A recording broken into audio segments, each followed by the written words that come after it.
শাহবাগ একটা বড় একটা গুরুত্বপূর্ণ জাংশন, সেখানে সিগন্যাল কিন্তু চালু হতে যাচ্ছে। সায়দাবাদে এক্সটেনশন কাজপুরে আমরা একটা আন্তঃজেলা টার্মিনাল আমরা করতে যাচ্ছি। যে আমাদের বাসের দরজাটা আসলে ডুয়াল সাইডেড করা যায় কিনা।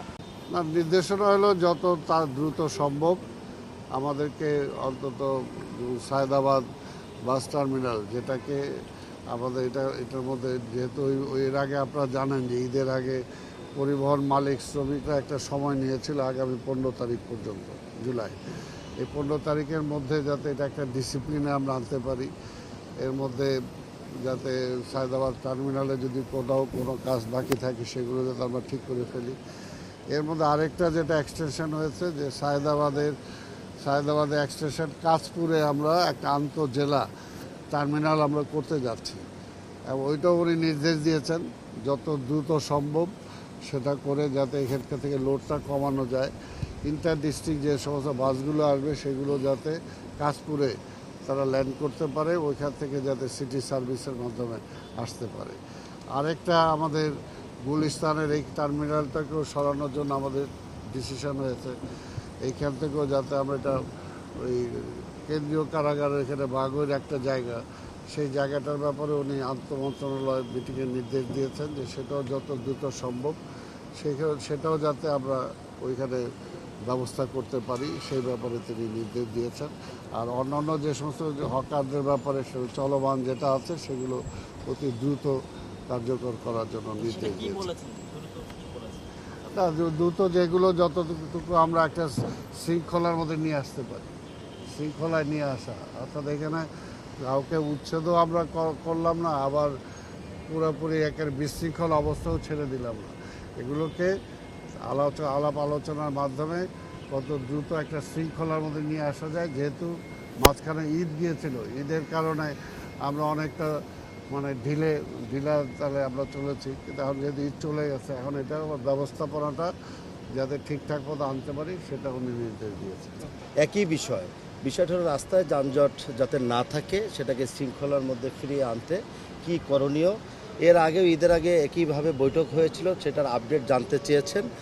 আপডেট জানতে চাওয়ার পর একটা সিদ্ধান্ত হয়েছে যে মহাখালী আন্তঃজেলা বাস সার্ভিসগুলো যেখানে রাস্তার উপরে থাকে হয়তোবা আগের চেয়ে কিছুটা কমেছে, বাট পুরোপুরি রাস্তার উপরে যাতে না থাকে সেটার জন্য অন্যত্র কোথাও একটা ব্যবস্থা করার জন্য একটা নির্দেশনা দিয়েছেন।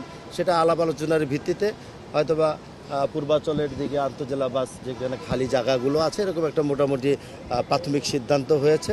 সেই সিদ্ধান্ত মোতাবেক আমরা পরিবহন শ্রমিকের যারা উপস্থিত ছিলেন তারাও এটা এগ্রি করেছেন, এবং সিটি কর্পোরেশনের পক্ষ থেকে আমরা বলেছি এটাকে করতে যতটুকু সহযোগিতা প্রয়োজন আছে আমরা করব।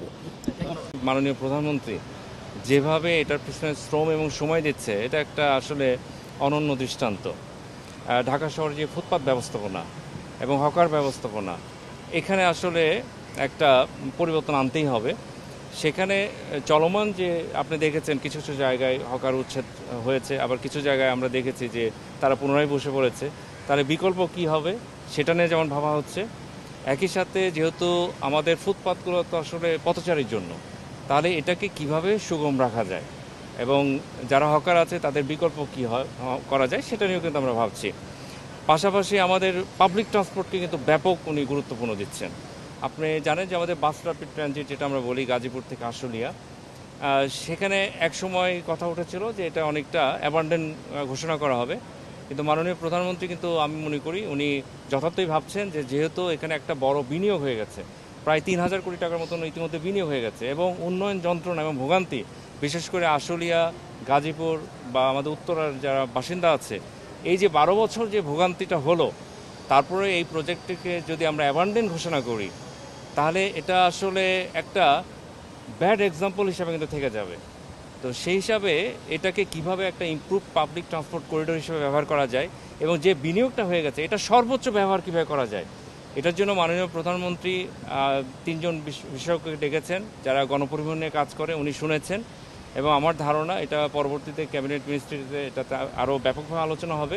আগামী 7 দিনের মধ্যে বিকল্প যে আসলে এখানে যে স্কুল অফ থট আছে আমি বলবো, কারণ এক পক্ষ চাচ্ছে এটাকে একেবারে ডিসমেন্টেল করে দেওয়া, আর এক পক্ষ চাচ্ছে এটাকে ইমপ্রুভড হাইওয়ে হিসেবে ইউজ করা, অনেকটা এক্সপ্রেস লেনের আদলে যেটা আমরা এখন ঢাকা সিলেট যেমন এক্সপ্রেসওয়ে দেখছি বা ঢাকা চট্টগ্রামের একটা প্রস্তাবনা আছে, এবং আরেক পক্ষ আছে এটাকে বিআরটি আদলেই চালানো। কিন্তু প্রত্যেকটারই আসলে প্রস কনস আছে, সুবিধা অসুবিধা আছে, এবং সেখানে আরেকটা এখন নতুন প্রস্তাবনা এসেছে যেটা হলো আমাদের এটাকে ইমপ্রুভ পাবলিক ট্রান্সপোর্ট করিডোর হিসেবে ব্যবহার করা যায় কিনা। প্ল্যাটফর্মগুলি যেরকম আছে সেরকমই থাকবে, বাসগুলিকে সামান্য মডিফাই করে খুব কম খরচে, যাতে করে এটা বিআরটি করিডোর থেকে বের হওয়ার পরেও আমাদের বিদ্যমান যে রুট আছে সেখানেও যেন চলতে পারে। কারণ আপনি দেখবেন যে আমাদের রুটে যাত্রী যখন নামে তারা বাম সাইডের যে কার্ভ সাইড আমরা বলি ফুটপাতে সেখানে নামছে, কিন্তু যেহেতু বিআরটি এর মিডিয়ান বরাবর প্ল্যাটফর্ম হয়েছে, যাত্রীদের কিন্তু ডানে নামতে হবে। এই যে একটা জটিলতা, এই জটিলতা সমাধানের জন্য আরেকটা প্রস্তাবনা এসেছে যে আমাদের বাসের দরজাটা আসলে ডুয়াল সাইডেড করা যায় কিনা। পৃথিবীর অনেক দেশে ডুয়াল সাইডেড ডোর কিন্তু আছে। এটা যদি করা হয়ে যায় তাহলে আমার ধারণা বিনিয়োগটা অনেক কম লাগবে, এটা বাসগুলো মডিফিকেশন করতে খুব কম সময়ে কম খরচেই করা যাবে, এবং যেহেতু একটা বড় অবকাঠামো হয়ে গেছে, প্রোগ্রেস কিন্তু প্রায় 97%। তো সেই অবস্থায় এটা যদি জনসাধারণের উপকারে না আসে, আমি যেটা বললাম এটা একটা কিন্তু খুবই খারাপ দৃষ্টান্ত হিসেবে থেকে যাবে। যানজট নিয়ে আজকে আরও কিছু সিদ্ধান্ত হয়েছে, বিশেষ করে আমাদের টার্মিনালগুলি। আপনি জানেন যে টার্মিনালগুলি অনেকটা বিস্ফোরা হয়ে গেছে ঢাকার মধ্যে। টার্মিনালের যে ক্যাপাসিটি তার চেয়ে বাস বেশি থাকছে, অনেক সময় টার্মিনালগুলি ডেপো হিসেবে ব্যবহার হচ্ছে। সেই জায়গায় মাননীয় প্রধানমন্ত্রী আসলে সরাসরি কিছু নির্দেশনা দিয়েছে, বিশেষ করে মহাখালী যে আমাদের টার্মিনালটা দেখছি, এটা অস্থায়ীভাবে আমাদের পূর্বাঞ্চলে একটা জায়গা নির্ধারণ করা হয়েছে, সেখানে বাসগুলো ডেপো হিসেবে থাকবে, তারা স্টপ হওয়ার টাইমে ওখানে বসে থাকবে, যখন যাত্রী নেওয়ার প্রয়োজন হবে তখন শুধু তারা টার্মিনালে আসবে। একই সাথে আমাদের সায়দাবাদ বাস টার্মিনাল এবং আমাদের ফুলবাড়িয়া বাস টার্মিনাল, সেটা নিয়েও কথা হয়েছে, বিকল্প দুটো জায়গা দেখা হয়েছে। অস্থায়ীভাবে আপাতত সেখানে তারা স্টপ ব্যবহার করবে, যাত্রী তোলার সময় তারা টার্মিনালে ঢুকবে। তাহলে টার্মিনাল কেন্দ্রিক যে যানজটটা হয় ঢাকা শহরের মধ্যে, এটা কিন্তু অনেকাংশে কমে আসার একটা সম্ভাবনা আমরা দেখছি। এবং পাশাপাশি যেটা প্রস্তাবনা ছিল যে স্থায়ী টার্মিনাল নির্মাণ, আপনারা নিশ্চয়ই জানেন কাশপুরে একটা আমাদের প্রস্তাবনা আছে, কেরানীগঞ্জে একটা প্রস্তাবনা আছে, জমি অধিগ্রহণ সহ অবকাঠামো উন্নয়নের যে প্রয়োজনীয়তা আছে সেই কাজ কিন্তু চলমান থাকবে।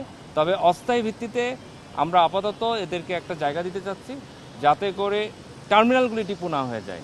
এবং সিটি কর্পোরেশনকে মাননীয় প্রধানমন্ত্রী সরাসরি নির্দেশনা দিয়েছে যে সিটি কর্পোরেশন যেহেতু টার্মিনালগুলির উন্নয়নের কাজে তারা জড়িত, টার্মিনালের ভিতরে যাত্রীর সুবিধার জন্য যে জিনিসগুলি প্রয়োজন সেটা সিটি কর্পোরেশন দ্রুত আগামী কয়েক মাসের মধ্যে এটা করে দিবে। এতে একটা সুবিধা হবে, আপনারা দেখবেন যে আমাদের ঢাকার ভিতরেও বিশেষ করে উত্তরবঙ্গর অনেকগুলি বাস আছে যারা শহরের ভিতর থেকে যাত্রী তুলতে যায়, এতে কিন্তু শহরের মধ্যে চাপ তৈরি হয়। এই যে অবৈধ যে টার্মিনাল, এই টার্মিনালগুলি বা এই যে কাউন্টারগুলি এটাও যেমন বন্ধ হবে, এবং যারা যাত্রী সাধারণ আছে তারা টার্মিনালে যাওয়ার জন্য ইচ্ছাটা পোষণ করবে। এই জন্য টার্মিনালে আসলে ভিতরে যাত্রীদের জন্য সেবা দেওয়ার জন্য যে ব্যবস্থাপনা থাকা দরকার এবং টিকিট কাউন্টারগুলি তৈরি করা, এই কাজটাকে উনি সরাসরি সিটি কর্পোরেশনকে একটা নির্দেশনা দিয়েছেন। এটা নিয়ে মাননীয় প্রধানমন্ত্রী খুবই আশাবাদী।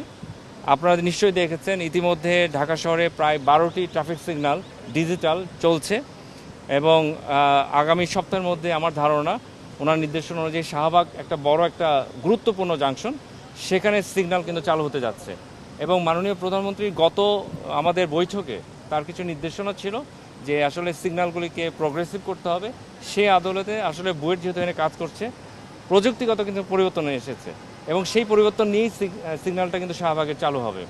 এবং পাশাপাশি এআই ক্যামেরা বসার ফলে আপনারা ইতিমধ্যে দেখেছেন মানার যে একটা সংস্কৃতি আমরা দেখছি, যে রাতের বেলাও যখন যানবাহন সড়কে অনেক কম, যারা বৈধ যানবাহনের মালিক আছে তারা কিন্তু সিগন্যালগুলোকে মেনে চলছে।